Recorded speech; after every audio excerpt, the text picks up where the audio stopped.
भोग असलेल्या विधानसभेच्या निवडणुकीच्या माध्यमातून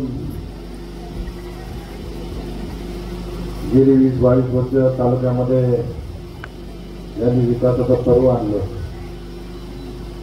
आणि संपूर्ण जुन्नर तालुक्यात नाही तर जिल्ह्याला दाखवून दिलं तर एक महिला कसा विकास करू शकते आणि या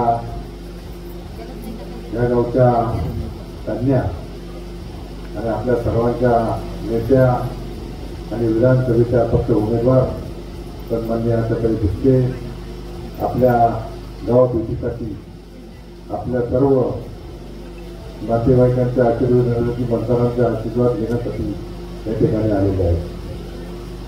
खरं तर विधानसभेची निवडणूक आहे. 5 वर्ष हा तालुका हे राज्य कुणाच्या ताब्यामध्ये द्यायचं, कोण त्याचं व्यवस्थितपणे चालवल, कोण प्रशासन चांगल्या प्रकारचं या ठिकाणी प्रशासन काम करून घेऊ, आपल्या जनतेला न्याय देईल, त्या दृष्टिकोनातून इलेक्शन अत्यंत महत्वाचे. मागील 3 इलेक्शनला काही उभ्या राहिल्या, लोकांना कळलं नाही. प्रत्येक गोष्टीच्या कामाच्या साठी काही आपण येतो, हाताने काम करून घेतो. एक जिल्हा परिषद असताना सातत्यानं विकास कामं करत असताना आपण मंडळींनी 2009 साली कदाचित कुणी चूक केली नसती तर आज तालुक्याचा चेहरा नवरा वेगळा आपल्याला पाहायला या ठिकाणी मिळाला असता आणि एक महिला काय करू शकते आणि विकास कसा असतो आणि विकास कामं कशी करायची असतात हे खऱ्या अर्थानं दाखवून दिलं असतं. आणि म्हणून आज तुम्ही सगळ्यांना संधी दिल्या. अनेक आश्वासनाला आपण बळी पडतो. त्या ठिकाणी शरद सोनवणेंना आपण संधी दिली, अतुल बेनकेंना संधी दिली, त्या अगोदरही बेनके परिवारांना संधी दिली.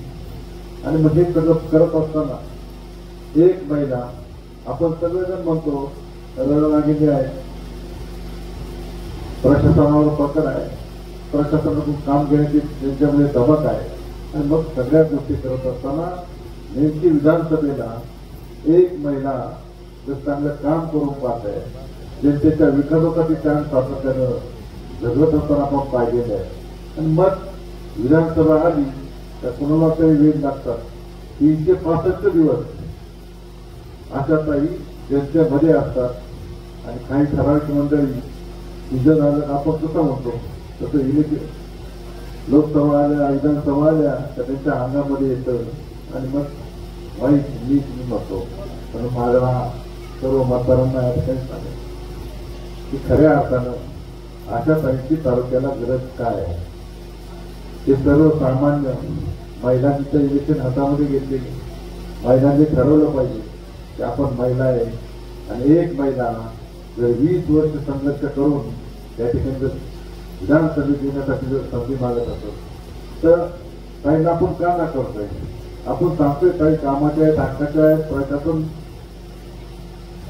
चालवण्याचं, प्रशासन समजायचं, प्रशासन कळलं पाहिजे, प्रशासन कसं चालवायचं कळलं पाहिजे, निधी कसा खेचून आणायचा हे कळलं पाहिजे.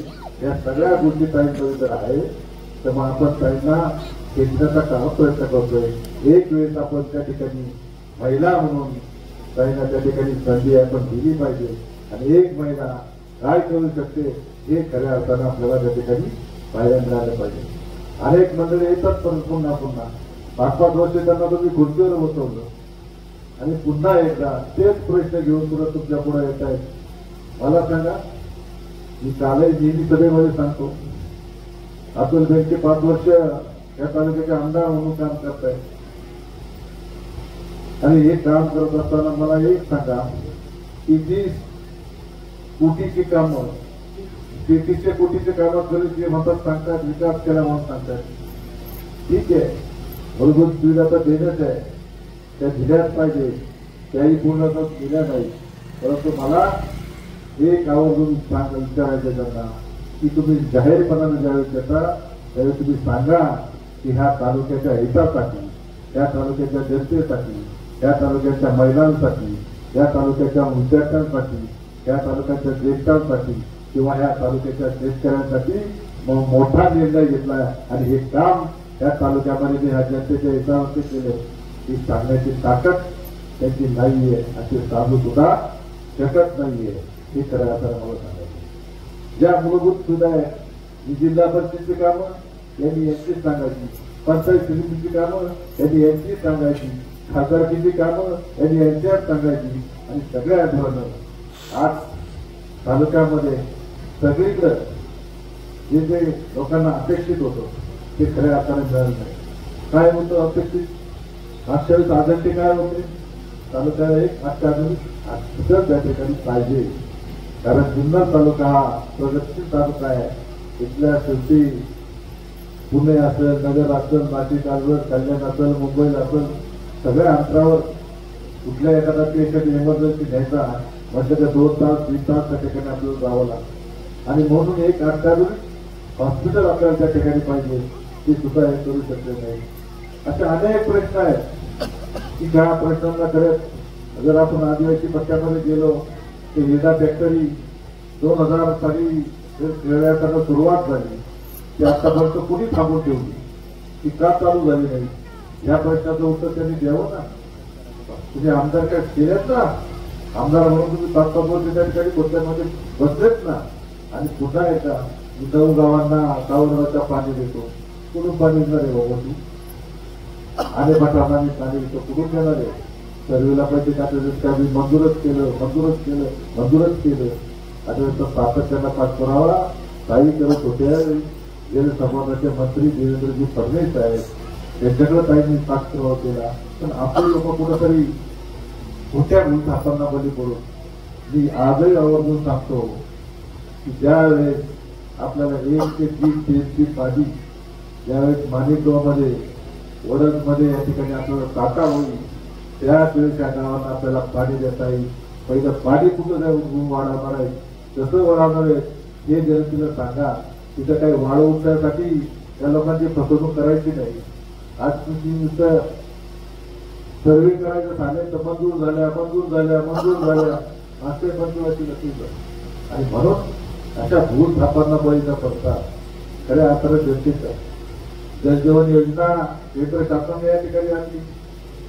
कोट्यावधी रुपयाचा खर्च त्या ठिकाणी केलाय. मी तुम्हाला आवर्जून सांगतो की पुढचे 25-30 वर्ष पाणी योजनांना पैसे मिळणार नाही. ते आवर्जून मिळालं पाहिजे की शासनाने एकदम धोरण घेतले. कोटी 2 कोटी 4 कोटी 10 कोटी 20 कोटी 50 कोटी अशा मोठमोठ्या योजना त्या ठिकाणी. बाबांनी काय केलं? दर आठवड्याला ठेकेदार बांधल्यावर बोलू, त्या मिटिंगला त्या ठेकेदाराला हे काम, त्या ठेकेदाराला ते काम, त्या ठेकेदाराला ते काम.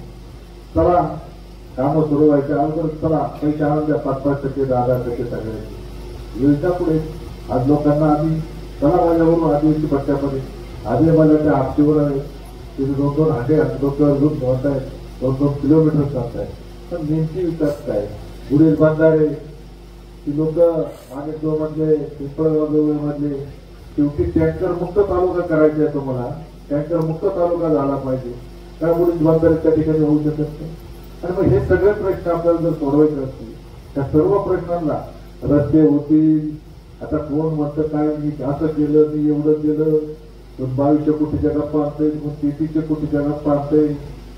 आणि मग हे सगळं करत असताना मागच्या वेळेस सरकार कोणाचं होतं, पैसे कोणी दिले, मुख्यमंत्री कोण होतं, अष्टविनायक रस्ते संकल्पना कोणाची आहे, जुना विजुरी संकल्पना कोणाची आहे, हे जर बाजूला केलं तर मग तुम्ही पहा काय विचार झाला.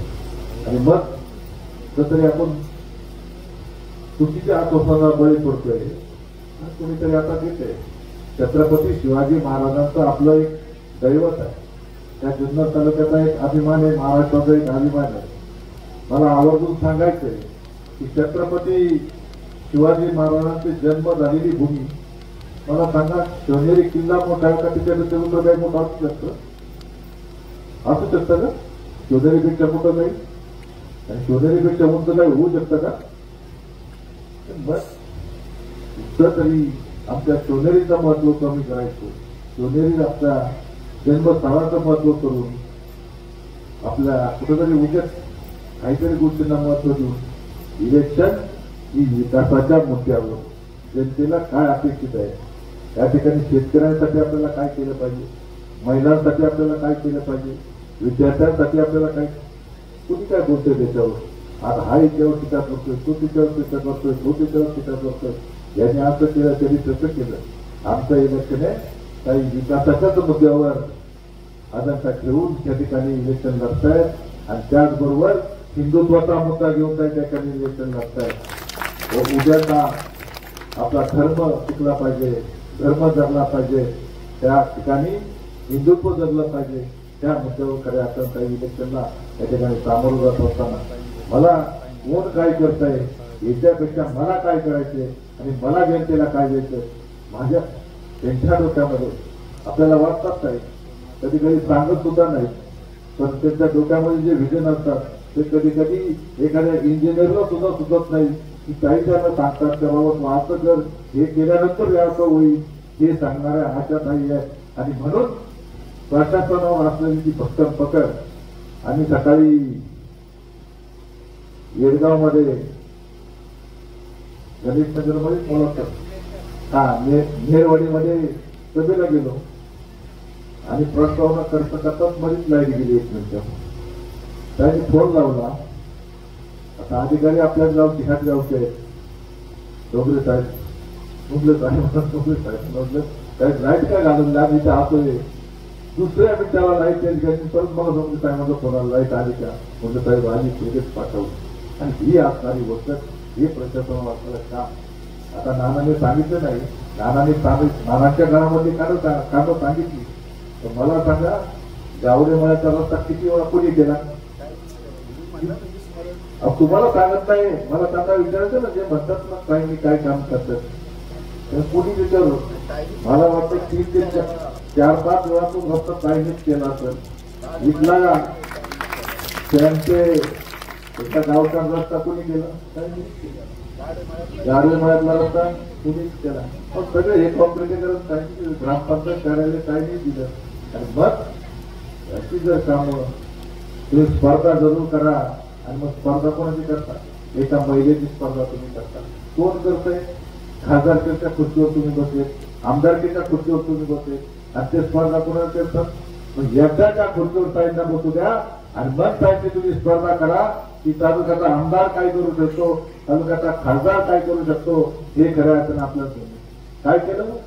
मागच्या लोक सगळे लोक सांगतात शेतकऱ्यांचं असं केलं सरकारने, शेतकऱ्यांचं तसं केलं सरकारने, शेतकऱ्यांचं तसं केलं सरकारने. हिला निवडून माणूस तुम्ही पुढे. आणि आता परत तीच भाषण घेऊन परत लोकांसमोर जातात. मात्र तुमचा सवाल आहे शेतकऱ्यांच्या मुद्द्यावर तुम्ही बोलताय, शेतकऱ्यांसाठी तुम्ही बोलताय आणि शेतकऱ्यांच फसवणूक करून. मी कारखान्याचा संचालक आहे, चेअरमन सुद्धा इलेक्शनला उभे राहिले. आपल्या गावातले बरेचसे कर्मचारी त्या ठिकाणी किती कर्मचारी उतरले प्रचाराला, सर्वांना कारखाना कर्मचारी उतरले. पगार कोण झाला, कारखाना कोणाच्या पैशातून देतो.